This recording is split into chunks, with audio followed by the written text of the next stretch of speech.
Magandang araw mga kaibigan. Pag-usapan natin ngayon ang bagong pahayag ng Pangulong Marcos Jr. na tila baga bumaliktad na siya sa nauna niyang pahayag na ayaw niya ang impeachment ni VP Sara. Ngayon lumalabas na sinasang-ayunan niya na yung legal opinion ni Secretary Enrile na pwede na. Okay, so ito mayroong vlog ni Hill Bautista Official, isa sa mga matatalinong vlogger. Iparinig ko sa inyo ang kanyang reaksyon nito at dagdagan ko rin ang aking reaksyon mamaya. Yan po ni Pangulong Ferdinand Bongbong Marcos, ano? Dahil umani po ito mga kabida ng samot-saring reaksyon, no? May mga nag-react doon na kung baga sinasabi po nila ay bumaligtad na po raw ang Pangulo mula sa kanyang stand na ayaw po niya ng impeachment laban po kay Vice President Sara Duterte. May nagsasabi rin mga kabida na tinignan lang po ng Pangulo yung objective po, no? Doon ho sa sinabi po ni Chief Presidential Legal Counsel Juan Ponce Enrile, ano po? Okay, bilang background po mga kabida, ito pong si GPE, naglabas po ng kanyang legal opinion, no? Patungkol po dito sa ginawa po ng Iglesia ni Cristo kung saan po ay nagsagawa po sila ng malawakang rally po, no, noong Lunes, ano? Kung saan nasa 1.8 milyong katao po ang dumalo, no? Ang sabi po ng dating senador at ngayon Chief of Presidential Legal Counsel po mga kabida, no? Kung saan ay winarningan po niya ang bansa. Kaya tayo? So, sa ngayon very active pa rin ang Secretary Enrile sa kanyang political no? It could face a very detrimental precedent if the logic implied during the Iglesia ni Cristo's National Rally for Peace is pursued. Okay? Kumbaga, ang ginawa kasi ng INC, hindi nila sinunod yung proseso po ng batas, no? Kasi parang gusto nilang ikat yung proseso ng batas. May mga reklamo laban po tungkol sa mga. Okay, gusto ko magbigay ng reaksyon doon yung hindi sinunod ng INC yung rule of law. I beg to disagree kasi dati naman itong ginagawa ng Iglesia ni Cristo noong 2001 nung kainitan ng yung impeachment ng former President Joseph Estrada. Nagsagawa ulit ang Iglesia ng Cristo ng ganyan ding rally. At saka nakapaloob sa ating konstitusyon yung freedom of assembly and freedom of expression. Yun lang ang ginawa ng Iglesia. Ano bang masama yung prayer, national prayer rally for peace? At saka yung ginawa ng Iglesia in support sa panawagan ng Pangulo na huwag ituloy ang impeachment dahil magkakawatak-watak lang ang bansa at saka hindi nakakatulong ni isa mang pamilyang Pilipino. Ang presidente ang unang nagsalita. So yung rally ng Iglesia, offshoot lang yun sa panawagan ng presidente. Anong masama yung gumalaw ang isang religious organization in support sa panawagan ng isang pangulo? Anong masama doon? Kaya I beg to disagree na hindi nasunod yung rule of law. Okay? So anyway, kanya-kanyang perspective yan. Pasalamat ako At ginawa yun ng Iglesia ni Cristo. At maraming, kahit nga yung ibang religious denomination, pinuri nilang Iglesia ni Cristo. May mga katolikong pare na nagsasabi na pinupuri nila at nag-attend pa nga eh. May isang pare na interview, nagpahayag.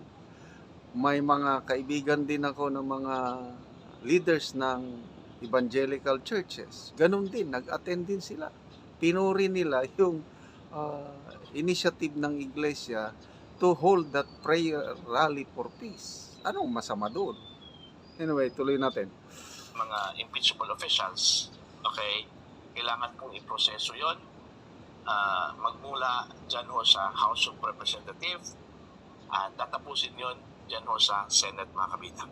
Pakinggan muna natin ito pong pahayag ni Pangulong Ferdinand Bongbong Marcos.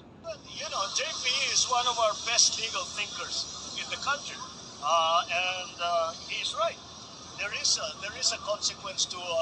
There will be a precedence, and it will be very problematic. But but I still think that even if Congress is mandated to process this, Congress doesn't have the House doesn't have a choice, and the Senate doesn't have a choice once these impeachment complaints are filed. But I don't think that now is the time to go through that. So, paubayan na muna natin sa ating... Total, as a practical matter, papasok na tayo sa campaign period. Wala ng congressman, wala ng senador dahil nangangampanya na sila. Hindi tayo makakapagbuo ng quorum. And so, as a practical matter, the timing is very poor.